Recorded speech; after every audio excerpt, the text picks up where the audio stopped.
Ugh. There's too much light. My blessed mess forsaken! These fairy tales are much too plain, so dull and dry, a lifeless dream. I'll brew 'em bleak, I'll craft 'em dark, to make 'em grim. That's my hallmark. My guts fill up with pretty tales. Their prissy cuteness never fails to make me puke, to lose my wits, to knock my teeth and give me fits. Out the rancid, stale and foul, despise the happy ending.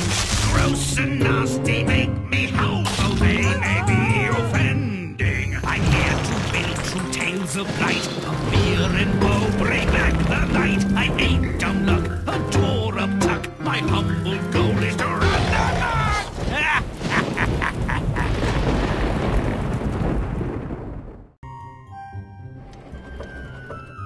Only in fairy tales could a numbskull be a hero. Bearing an unprepossessing name is nearly a requirement. It's guaranteed that something good will happen to him, no matter how unlikely or undeserved. The golden goose is appalling proof.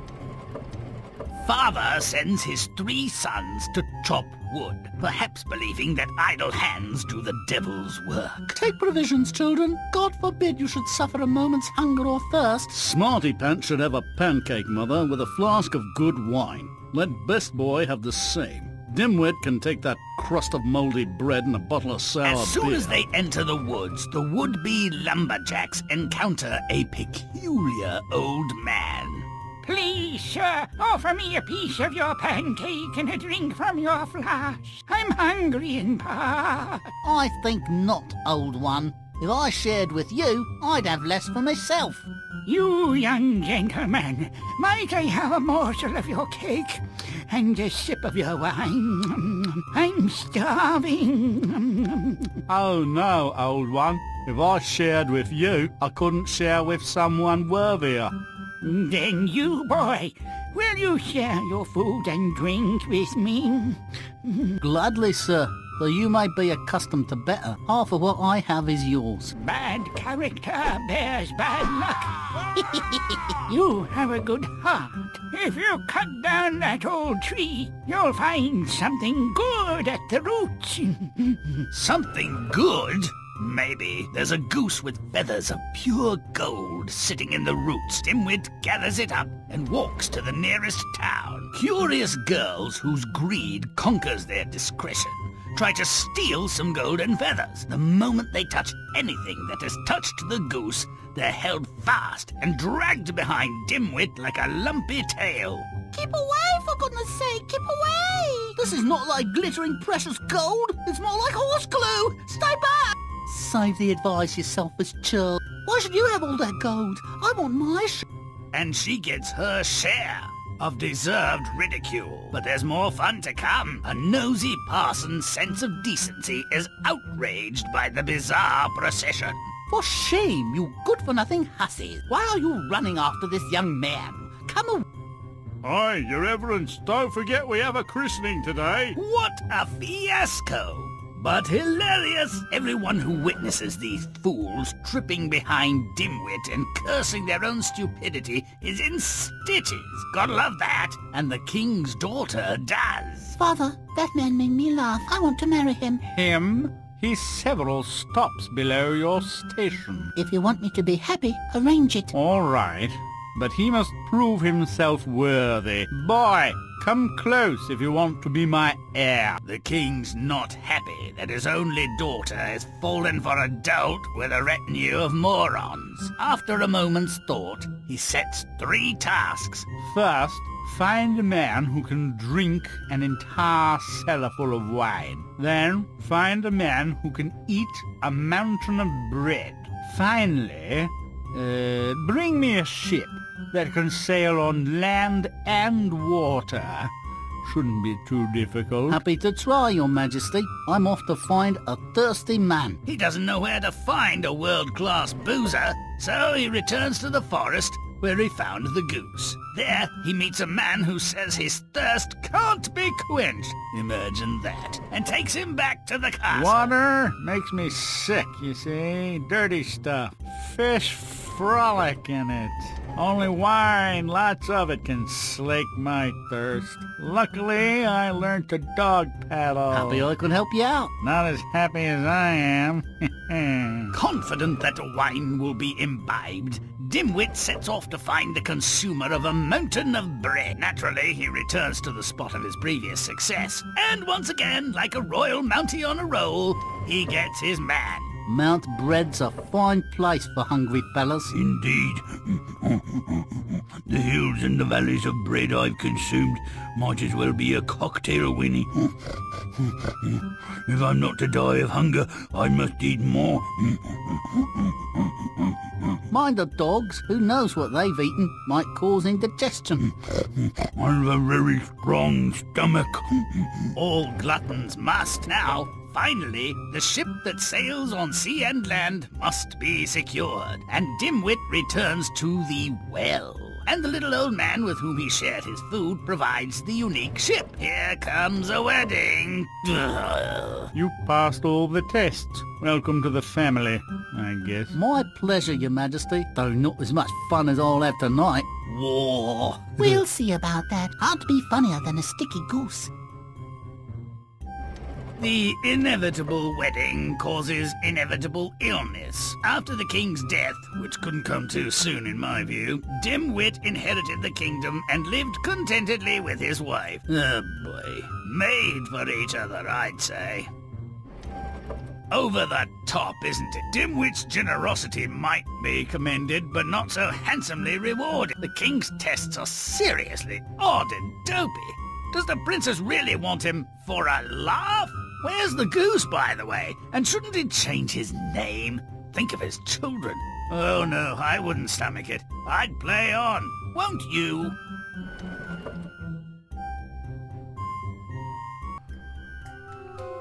Father sends his sons to chop down trees. Why? I'm serious. The weather's fair, the cottage is in good condition, he's not in the lumber business. Why? Looks like mindless, punishing make-work. His son should show him what they think of his program. Make it foul. Muddy it up. Welcome back to American McGee's Grimm. This is the Golden Goose, and I'm just gonna be very honest. This is probably my least favorite tale of all.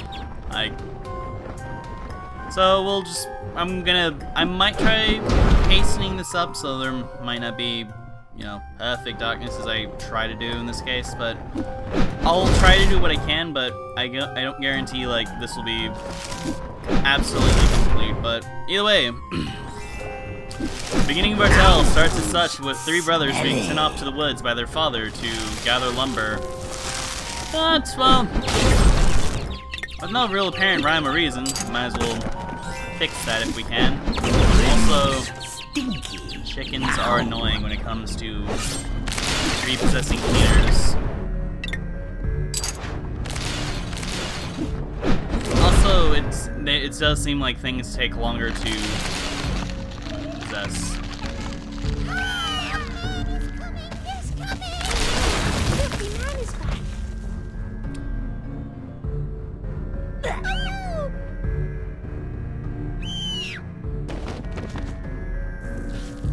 Also, a giant rabbit has made a giant return and, well, murdered some children.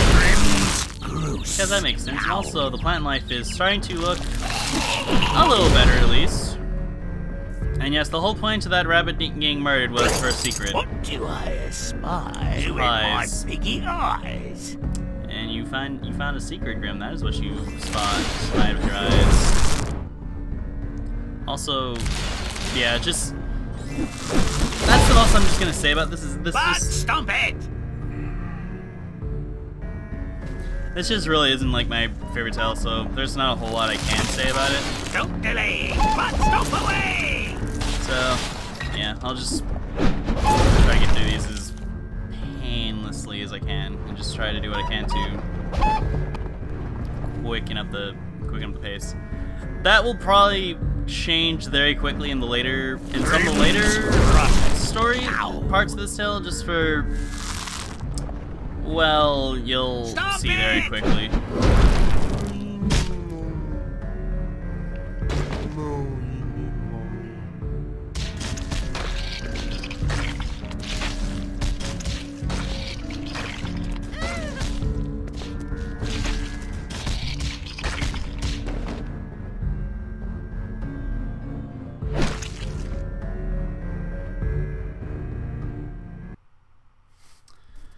This is probably going to be close. This is what's probably going to be seen throughout this tale, which is going to hurt me a lot.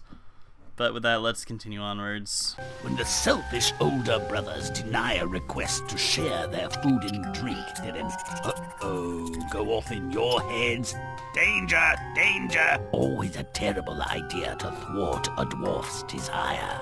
I know! I saw a whole website about it!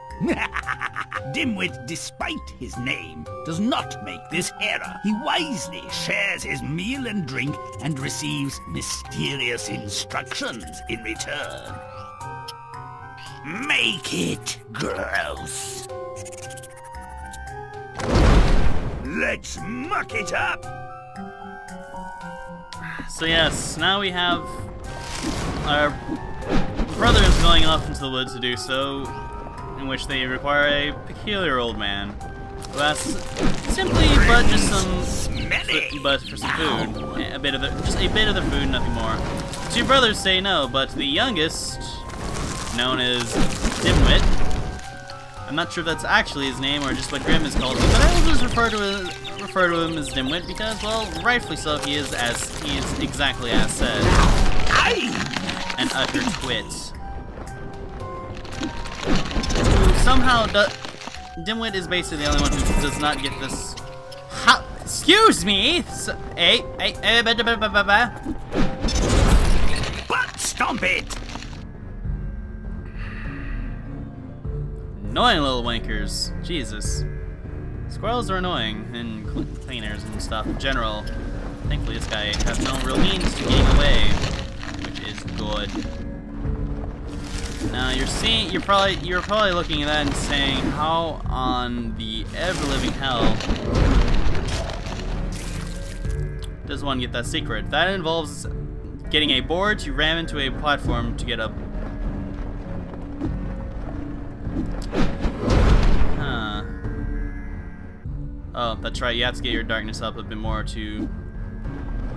Yep, this is the part where secrets actually get more tied to certain dark bits at levels of darkness, actually, because, well, certain level, the higher your darkness is, the higher you can Grimm can activate, which can sometimes be helpful. Don't be good! And now I don't remember the exact darkness you need to get up there, so I probably will occasionally check again. But more than likely, like, after this run, I'll probably just... If I do make a run back to check up there, I'll more than likely just cut back. Who knows? Either way, I'm not just gonna show you guys just me running back constantly. God, so close. That's annoying. Either way, let's just move on. We have still plenty more to see and Don't do. delay, but stop away!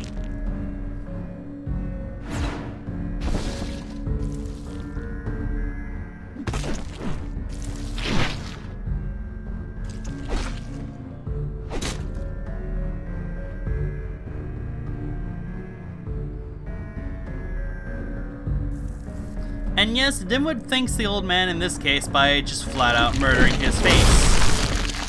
Why? Because that's how it works.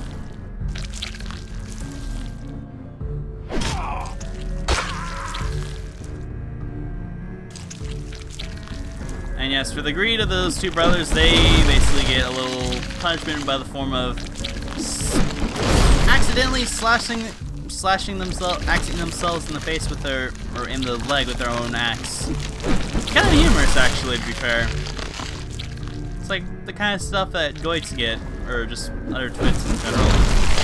Also, the secret is just mean because if you get close, that happens.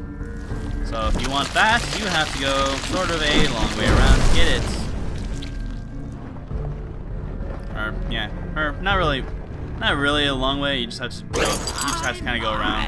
What am I detecting? Otherwise, you don't get it. Just kind of simple as that, really. Anyway, let's keep going. I'm already gonna be kicking myself out of Yes, this. I'll allow he has a gentle nature. He may be compassionate, if a bit dumb, but he's not much of an axeman. He's never going to chop down that tree and collect his reward. Let's lend him a sausage. Make it nasty. So yeah, we're basically gonna help him get to this tree, chop down to get, and see what his reward actually is for his, well, work. And coincidentally, that tree resembles quite a bit like the great Deku tree from the Ocarina.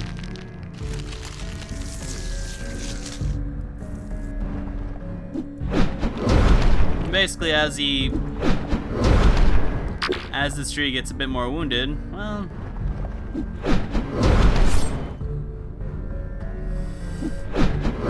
it seems anal redundant that I'm doing this, but in the shape of a sausage.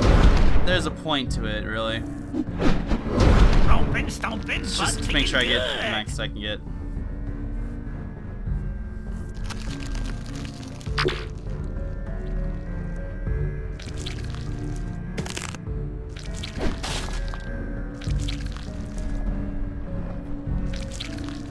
There's a goose with feathers of pure gold sitting in the roots. Dimwit gathers it up and walks to the nearest town. Surprisingly, we got gold with that, but we will continue onwards with the next scene. The usefulness of a sticky golden goose is completely lost on me. I'm more a show me the money type. But in this case, I'll settle for lepers. Roll on, big boy. Make it nasty. Let's kill the clean. Oh no. This stage is a bastard. Because you could actually, there's a glitch that can occur in this particular scene that can, well, pretty much make it where you can't actually finish the scene. I'll explain why in a bit, because we gotta dirty out this town as much as we can, as fast as humanly possible, so we can start converting the local people. And yes, it is kind of annoying. And yes, your game can glitch. There is a bad glitch that kind of. There's a glitch that can, in essence, break this game. And yes, it can force you to reset this chapter a good few times to make sure it's nice and done. And yes, I hate this stage a lot, if you can't tell, or if you haven't already guessed from the tone of my voice. I want to say it's nothing personal to the stage itself. It's just that glitch is just kind of irritating, where basically the main basis is we're trying to get people stuck onto the goose, basically, in order for them to get stuck to the basically we're getting them to get stuck on the goose. A problem with this thing that can happen is, well, you'll get the point where you'll have maybe one person left that needs to get on the goose, and they have to, and when they get converted, they basically make a straight path to the goose, basically, who's running around the dead center. Let's get this over with. Thank you, Grimm. We will do so.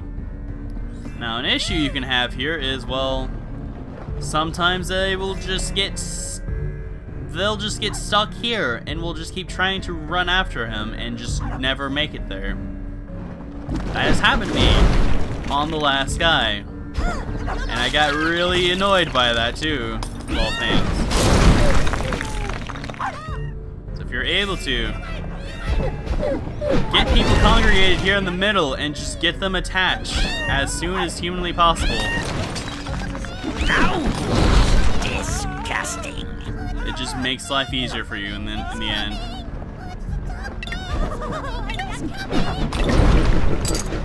I'll go away. Get your arses onto the goose. Right then, so that's gonna happen. So that's all happening. Let's go make a little detour over in here because this was a place yeah. We opened this earlier in which we have to get. It's sort of a spike challenge. You have to go through the spikes.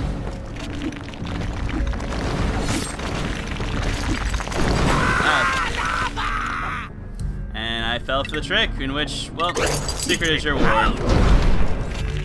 And well, pretty much getting the secret pretty much turns off the traps, so you can get it back pretty easily.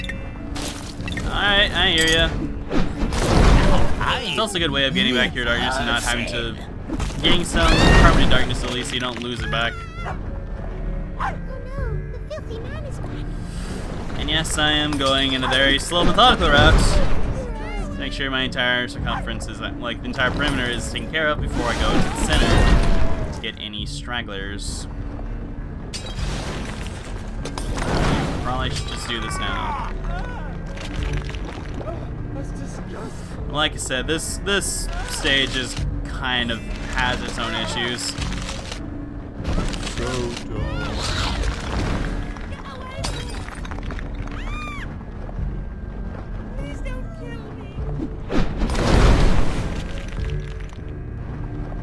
Now I'm leaving that last person alone for a reason. I want to make sure everything else is dark before I go chasing that little girl. More so because I want to get her in a position where I can convert her and not have her just run into a wall and thus have to restart this chapter and then thusly get very, very annoyed. So go.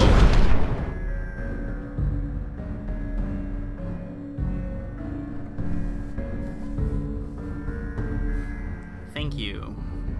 Mother, help me! Oh no, the filthy man is back. Romping, stomping, butt kicking good. Thankfully, a good thing is if you're able to avoid that glitch and you're able to get all of them on the goose, you just simply do this and get it over with. Please! Oh no, the filthy man is back. Help me! Even a committed curmudgeon would find something laughable in these greedy or meddlesome misfits. Can't blame the princess. But given Dimwit and his crew, can't really blame the king for trying to welsh on the original marriage deal. He demands that 3 conditions must be met before the wedding can be celebrated.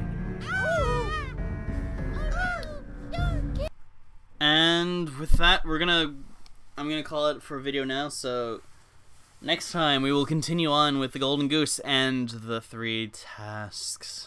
So I'll catch you guys later. Bye.